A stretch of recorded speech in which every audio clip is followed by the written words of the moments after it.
Hi guys, hope all is well. Colin here from Practice Nav. So today I just wanted to talk about the importance of doing a half yearly review.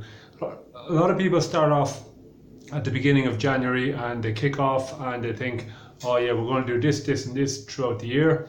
Come February, March, April, all those plans fall apart. So it's very important to review what you're doing throughout the year, and 6 months into the year is a really good time to do that.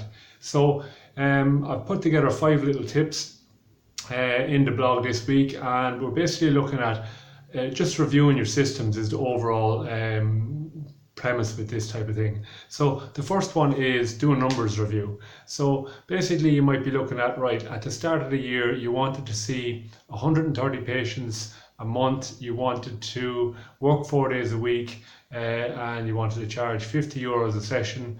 And what else? You might want to, get income protection. That might be another goal. So if we're looking at those type of things, you review the situation, see what you're doing. Can you measure those numbers? Are you getting 120 a week? If not, why not?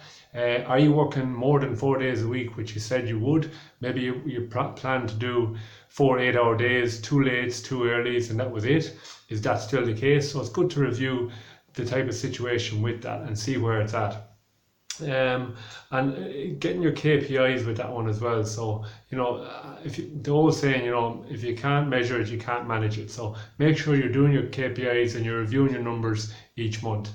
Now, following on from that, halfway throughout the year is a really good time to do some tax planning. So if you're your accountant, you should be having regular meetings with your accountant, or at least regular email discussion, to try and minimize your tax bill at the end of the year, and just to get general advice with regards to how your accounts are done, because your accountant isn't just doing a tax return. They should be advising you in a professional manner about how to minimize your tax liability and how to optimize your take-home pay at the end of the day. Okay, so make sure you have a chat with your accountant. That's tip number 2. And if you're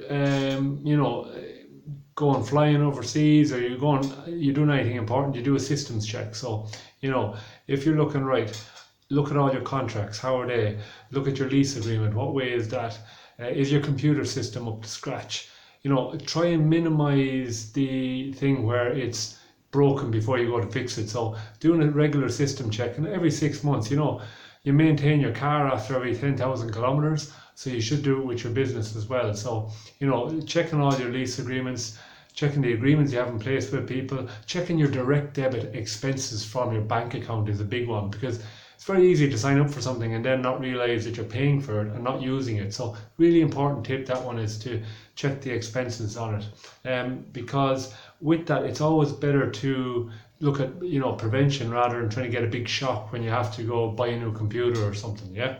And so the tip number 4 then is your health. So if you're healthy, you will run a business better. It's as simple as that. So if you're not getting any exercise, you're eating unhealthily, practice what we preach. We work in healthcare, and we work in a service-based industry, so we need to be sharp, upbeat, and happy generally when we see people, or otherwise people aren't going to come back. If you're grumpy, you look unhealthy, you're tired all the time, it's not going to be a good look for your business. Okay. And finally, book a holiday. If you don't have money, book some time off and just get away from the business for a week or 2 weeks, or even a weekend, and turn off the phone. Don't check the emails, because at the end of the day there'll always be stuff to do in your business. You're never going to have everything done. So family and health, they are very, very important. So tip number 4 and 5 are kind of interlinked. I don't mean to spend time with your family all the time. You might not like your family, but what I'm saying is you need to get time away from the business, because sometimes we get tired, we get jaded with our business stuff, and we see the world very differently through tired eyes. So they're the 5 tips, guys. If you have any other questions or comments, feel free to comment below.